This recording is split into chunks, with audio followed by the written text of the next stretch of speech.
Apat na bagay na maaari nating gawin upang ipakita ang suporta sa ating kaibigan kapag may mga business sila o mga pangarap sila sa buhay. Una, makinig.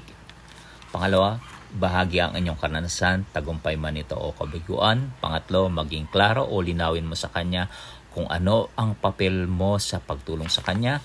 At ang panghuli, don't comfort them with a lie. Yun nga, na maging totoo tayo sa ating kaibigan. Ngayon, kung hindi ka man suklian ng kaibigan mo sa mga kabutihang loob, sa pagmamahal at malasakit na pinamalas mo sa kanya, may Diyos namang nakatingin sa iyo.